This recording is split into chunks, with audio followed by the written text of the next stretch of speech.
Thank you. Thank you so much, Neil. That was absolutely brilliant.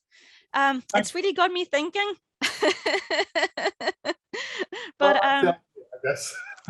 I really enjoyed the mix of theory, you know, the first part on second language acquisition, because as you said, it's not something we always talk about, especially in pre-service training, but then the added bits of practical practice.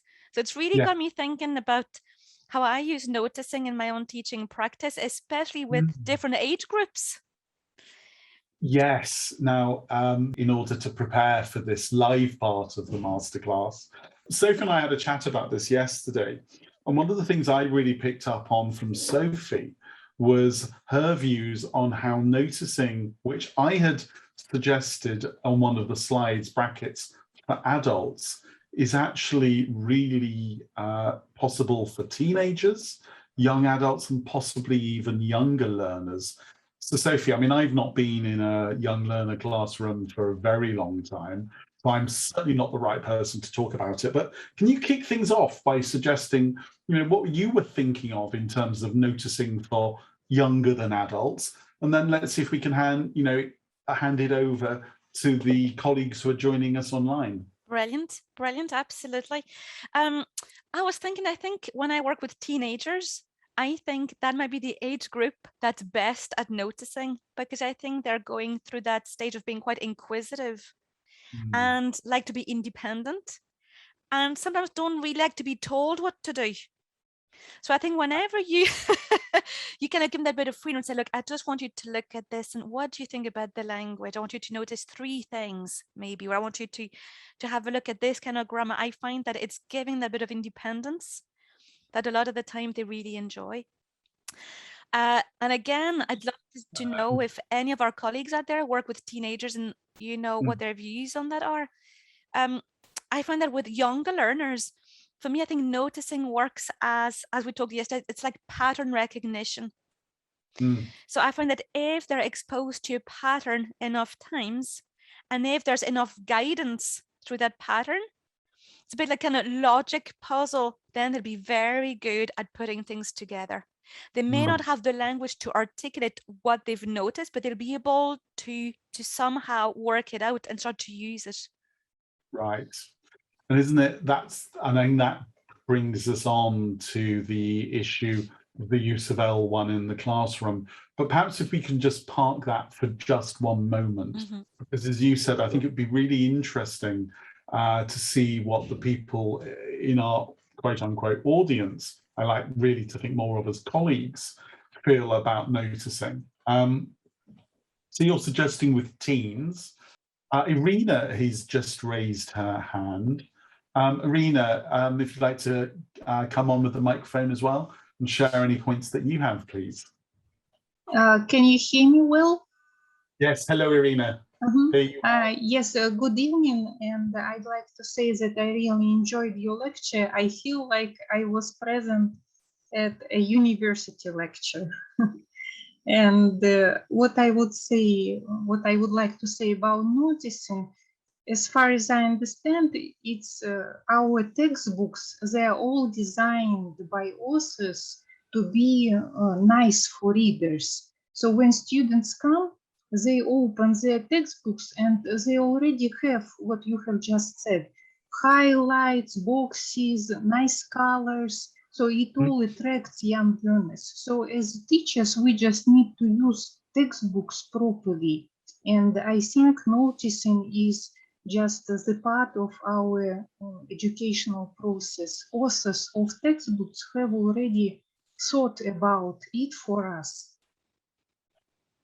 Yes, I mean, I think that's a really valid and valuable point that you make there, Irina, that a lot of modern course books really have started to work with what we might call text enhancement in order to facilitate noticing, putting things in a different color, putting them in a box, in a different script, in bold.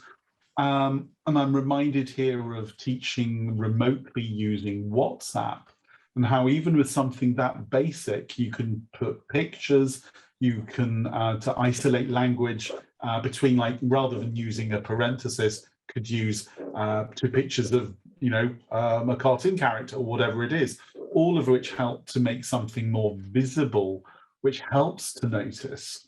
But I wonder, and this was something Sophie and I were thinking about, if course books encourage our learners to work inductively, the grammar discovery approach. Now, for not all cultures is grammar discovery appropriate, and not all learners have the capacity or the mindset to work it out for themselves. And I just wonder, therefore, if you had any thoughts about how the teacher can encourage noticing in a slightly more traditional teacher-fronted presentation of language. And again, that question to Irina, to Sophie, and everyone here. Does noticing have to be inductive, or can noticing also be slightly more teacher-led? I think so. If I can, if I can answer that one. I think so. And we spoke about this briefly yesterday. And do you know what? Just I want to reply to this, but then I noticed I noticed something, Neil. I noticed. I think going back to the chat, I think Ezedine also mentioned noticing working at different levels. So just as we're talking about noticing being valuable for all different age groups, I think later on, if Ezedine would like to come on and also tell us a bit more about how we can use noticing with much lower levels. But for now, I think, yes, I think I see what you mean. Noticing is great in an ideal world. It doesn't work all the time, and it doesn't work with every learner, right? But I think it doesn't mean that it can't be done in a more overt way. And I was telling you yesterday, I was watching a very short extract from a Scott Thornbury seminar not long ago. And he showed 2 extracts from teaching practice. And the first one showed a teacher asking the class, okay, what is the past simple of go? Student answers, it's went. Teacher goes, good. Second extract, same question, different teacher. What is the past simple of go? Student answers, it's went. Teacher goes, how do you know this? Right? And it really made me think, sometimes I think the way we give feedback is like, oh, yeah, it's good. What's good? It's quite generic. But also I think when we say, oh, how do you know that? We're really encouraging that kind of activation of knowledge. And I think this is when students can also contribute, potentially using their L1. We'll talk about that later, I think. But I think that's maybe a more overt way of using noticing in the clinic, which is just to promote that kind of cognitive engagement. We want to know that our students are not just passively receiving language, but they're actively thinking about the language. If I can just come in there and thinking about some of the work that Andre Hedlund from Brazil has shared with us, and Hedi's beat me to it. Well done, Hedi. This idea of making learning visible, that language learning is incremental. We do go backwards as well as going forwards in our learning, and we'll learn something and then we'll the next day have forgotten it. Hence the importance of principled repetition. Repeat lots and lots and lots early on, and then space it out more as the learner is more comfortable with the learning and remembers it better. But I think absolutely that if you've had a class one day where you've presented a grammatical form, the past simple is a case in point, by actually asking the learner that really subtle but really lovely question, how do you know? And then giving them the opportunity to actually say in L1 something like, beh, ho visto che in inglese si fa il passato prossimo con id, mentre in Italia abbiamo 2 parole, ho visto, translating as, well, I've noticed that in English you stick ed on regular verbs, but in Italian for the passato prossimo, we have 2 words. And for me, that evidence of learning, be it in English or Italian, is absolutely valid. And it evidences learning as well.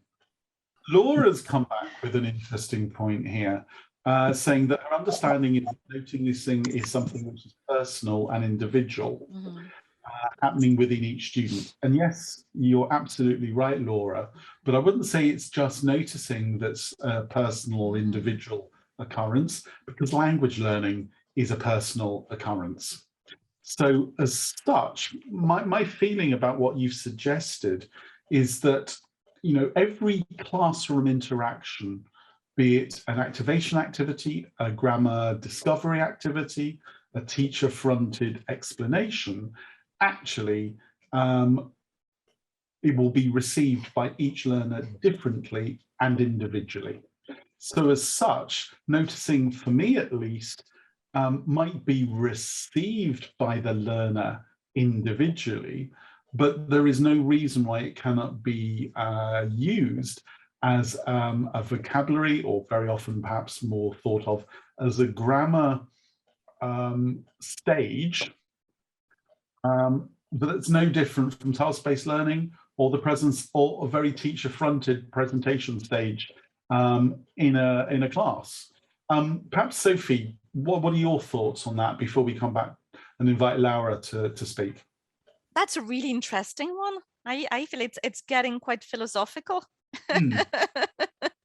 But yes, I liked what you said about how it doesn't have to be grammar. It often is connected to grammar, but couldn't it be functional language, vocabulary? And I like that discourse as well. And it's really got me thinking about how it can be a very individual thing, but how we can also try to promote that kind of student-centered learning by putting students in groups and get them to share. So think about the language, then get together and share what you think you may have noticed. Try to hypothesize about the language and then get together and share what you think you may have discovered about the language, and together ask each other questions. Why? What makes you say that? Why do you think? And Neil, I don't know if this is the time to open up that question, but I was thinking, because Dean is busy now, but I still think it's really interesting to think about how we can introduce noticing with our lower level learners, because I think sometimes we've got that assumption that, you know, lower level learners need to be spoon fed. The higher level learners can start to really think more independently. But then it comes as a bit of a culture shock. Like, now I'm B1 and I have to figure things out for myself. What? But I was thinking, if we want to introduce that aspect of noticing with our either younger learners or with our lower level learners, how would you help students share what they think they may have noticed about the language? And is that when you would let them use their L1? How would you manage that with lower levels? Thank you. You've just answered the question for me, because yes, with lower level learners, by lower level, let's be clear here, I mean lower level in terms of language output. I don't mean lower level in terms of linguistic aptitude. So if you've got a group of pre-A1 students, I think even in a multilingual class, the use of L1 can actually be very useful, because let me think of an example. In fact, no, I'm not even going to invent one. I'm going to encourage you to talk about your experience of some of the EAL classes where I think you've got Arab learners, Slovak learners all together. Yeah. And I think you're making use of translanguaging as a way of encouraging noticing and encouraging understanding, even when you can't understand a word of what the students are saying. I'd really love you to share that with everyone here. Okay, so thanks, Neil. So a lot of the students I teach would be pre-A1. So we're looking at very, very, very low levels of English. And sometimes they need a bit of encouragement when it comes to working in groups, to working that bit more independently. But one thing I've noticed is if I give them a text and I can say, guys, what do you think about this? I will give them time in their group, possibly in their L1 groups, to share what they have noticed. Now, how do I know that what they have noticed is correct? Because I'm definitely not a fluent Slovak speaker. I'm far from being a fluent Arabic speaker. But one thing I've noticed, if I listen carefully, I'll be able to identify whether we've got agreement general consensus or disagreement. If I feel there's a disagreement, then I'll try to bring it back and I'll try to understand what they're talking about and where the disagreement stems from. But usually it's one way for them to check using their L1 that what they've understood is correct. So it's that kind of student-led way of noticing and also of checking understanding in a way. I think all too often there has been a kind of a hierarchy in the language classroom where everything has to be filtered through the teacher to give her approval that the students have understood. So as I understand it, what you're saying, Sophie, is that you're becoming an ultra facilitator. You're handing over that,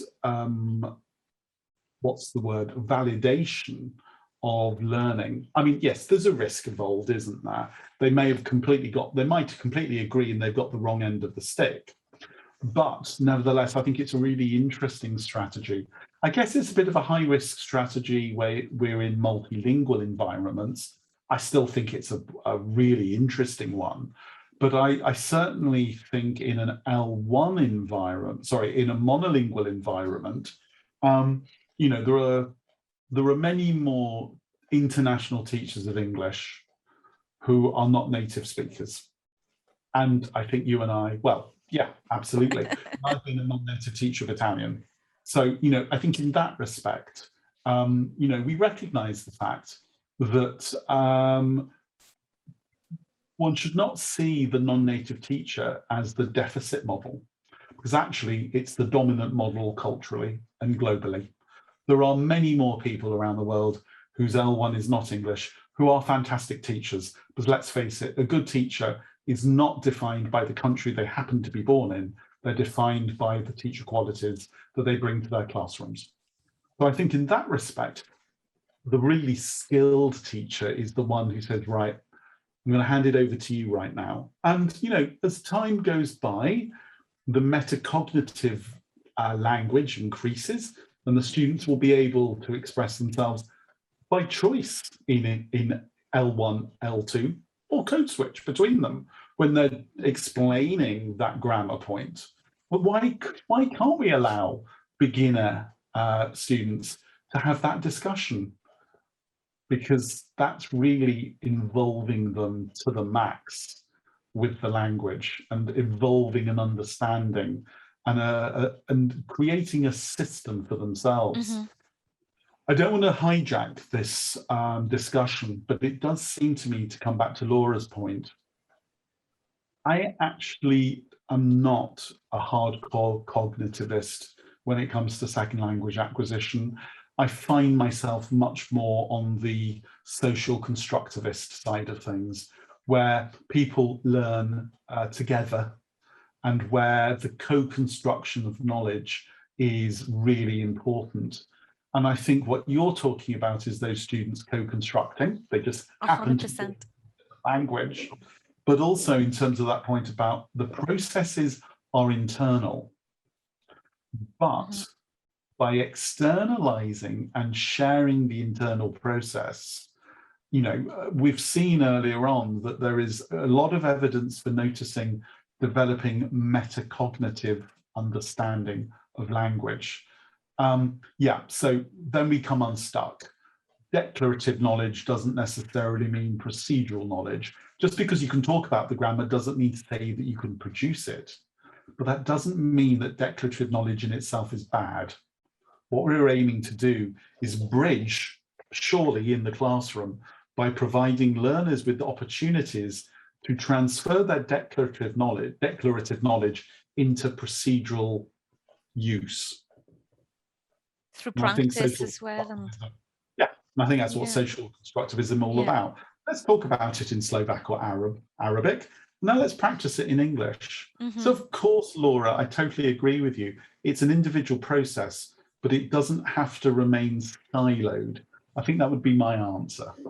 Can I just respond to something which I really liked, Neela, is when you said, and it's really from our own teaching perspective, thinking about us as teachers, is when you said, hand it over. And I think, you know, as teachers, sometimes, you know, it's quite difficult to relinquish that bit of control, especially when, as you said, you know, we're not sure that what they're sharing is accurate. Yeah. Right. And there's a certain amount of trust and hope for the best, I think, that goes into it. But I really like the idea of saying, look, this is our classroom, this is our shared space, but I'm going to hand it over to you and I'm going to give you the time to open up that little forum for you to share what you think this is about. And I think it's when us as teachers kind of reduce our profile, but also start to conduct things better. I think we need to be very good at observing and monitoring what's happening, and observing all those different clues, the facial expressions. Are they in agreement, or no, they seem to be disagreeing about something? But I really like the idea of handing it over to the students, even if that means that sometimes not being sure of what they're saying and not being sure of what they're, whether they're being accurate or not. And there's one thing that I found more and more when it comes to teaching very low levels is that writing skills take a long time to develop. But whenever we're working with, let's say, people who are, let's say, for example, who are living in the UK or in Ireland, and they need to be able to write for studies, for exams, there have been times where I said, look, do you know what, see the homework, do it in Polish, right? Bring it tomorrow. If you need to do it in Polish, do it in Polish, right? But I really need you to show that you've answered that unit from your history, class or whatever. So I'm thinking again about my teenage students who, let's say, maybe preparing for exams, and they have to access the curriculum, but to actually show they've understood, sometimes they need to use their L1. Forgive me for interrupting, but it might be just worth if you can explain a little bit about your particular teaching context of English as EAL, just so that people understand where you're coming from with that last very interesting comment. Yes, so I teach English as an additional language to children and teenagers who live in the UK, but who have English as an additional language. They may be Arabic speakers. They may have one or two different home languages, but most of them are already multilingual. So I said they could speak Arabic, they could speak a local dialect, they could also speak some Italian or some Greek, depending on where they have traveled.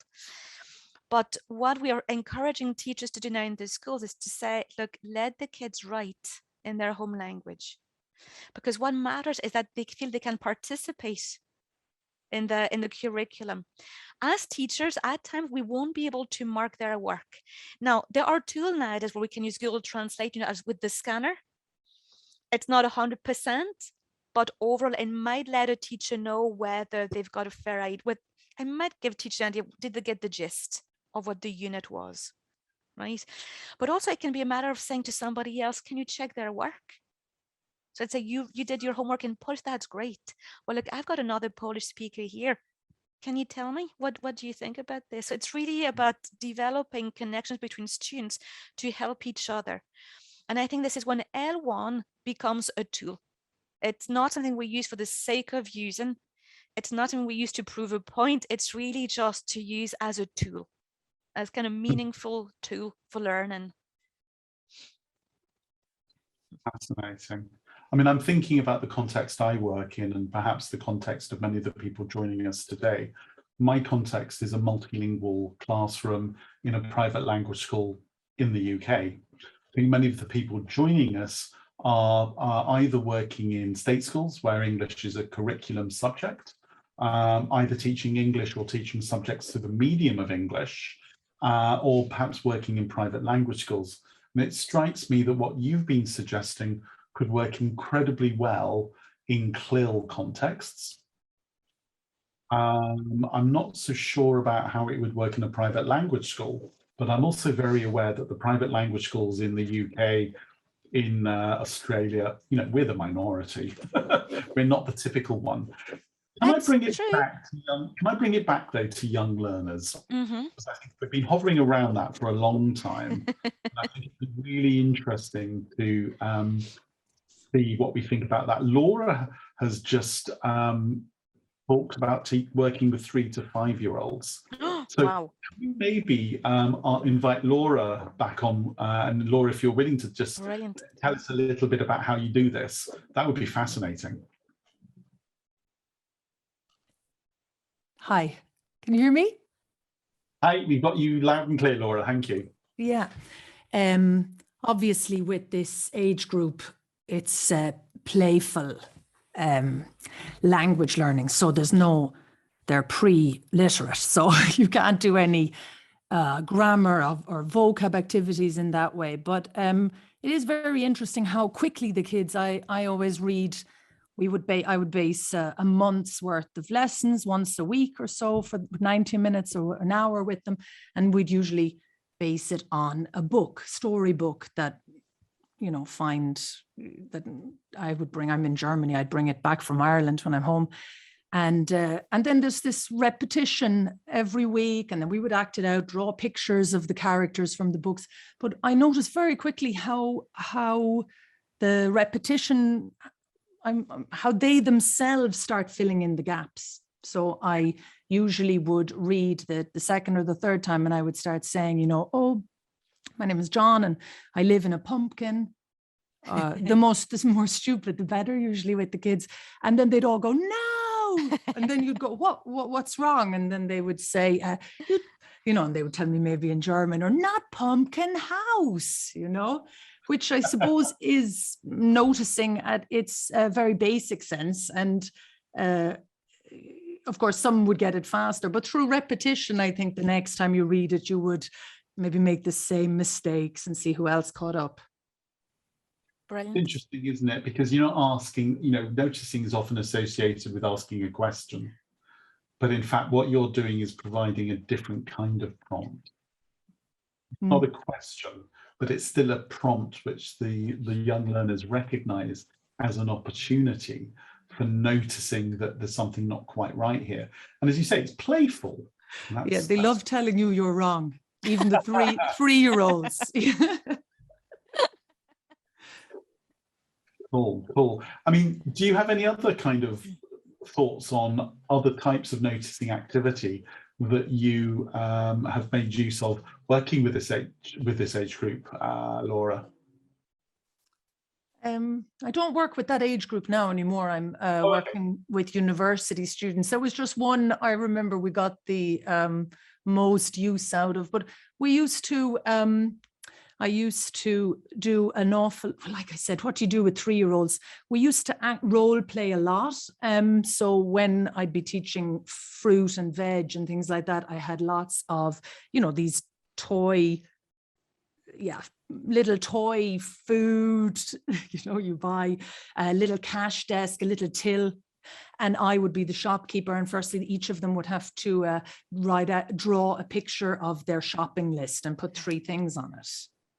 And then I would be sitting at the cash desk, and one by one, they'd have to come into my shop, And at the beginning, I would prompt, a lot and say, oh, what do you want? And they would go banana. And I'd go, how many bananas? And they go 3, And so, but you notice then with the time that the other kids start helping each other out and giving, I wouldn't react as quickly. I'd leave a longer pause before I said anything. And then I suppose they start seeing or thinking more about it. So I suppose it's allowing space. This is why I thought about the individual. It's really allowing space as well for the individual, even the small ones, to see what they're missing, or maybe allowing others, the peer aspect, I think Sophie mentioned earlier, to fill in the gaps.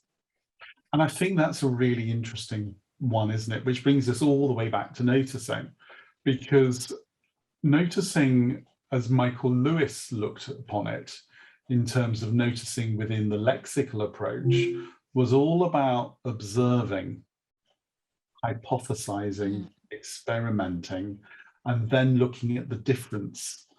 So I can remember so clearly, as a very quick example of this, when I was learning Italian. It was my first couple of weeks in Italy, and I thought I'd understood the word for timetable.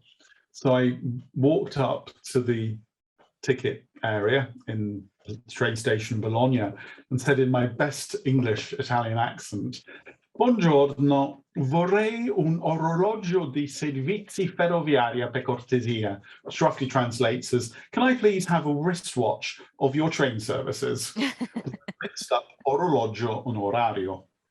And of course, you know, being in Italy, rather than I got a nice explanation, the person behind the ticket desk went, eh? But, you know, I had at this point, my hypothesis that the word you used to get a timetable was broken, and I realized I'd noticed that actually there was now a gap. So I think, you know, for young learners, they don't necessarily have the metacognitive skills to articulate what's going on in their heads, but they're still able, they're ferociously capable. If you think about kids, they're the best organizers of language that are out there. If you want to know about different types of dinosaur, ask a 5-year-old. That's true. They've got these classifications in their heads, and it's brilliant. And I think, you know, if we can feed into that kind of noticing with the young learner, you know, noticing by category, noticing by odd one out. Yeah. You don't need the student to say, well, in my opinion, I think hypothetically probably the one that doesn't belong in the category is this one because it's made of a different material. Just pick the thing up and put it out of the group. And then you can get the teacher reinforcement of, yeah, well done. Look, everyone, Sophie's realized it's not, the red one doesn't belong here. Now, why do you think that is? And then teacher explanation. Yeah. That's noticing, in my view, at least. We're rapidly coming towards the end. And I really, and so question for Gabby here. Gabby, we've got a lovely comment in chat from Etzadine, who makes the point about feeling that the use of the mother language is not advisable. This is becoming, without doubt, a very, it's a point ripe for discussion. So I think Sophie and I would like to propose the possibility of doing a couple of sessions, masterclasses around the use of L1, reasons to do it, reasons not to do it.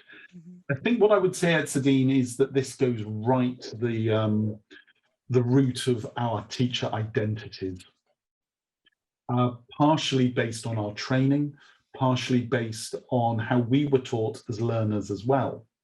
I think there's a lot of evidence coming out now about the strategic use of L1. And I think my view is that it can enhance learning if it's used with older students to get them engaged metacognitively. Wouldn't work with the young learners, as we've just looked at.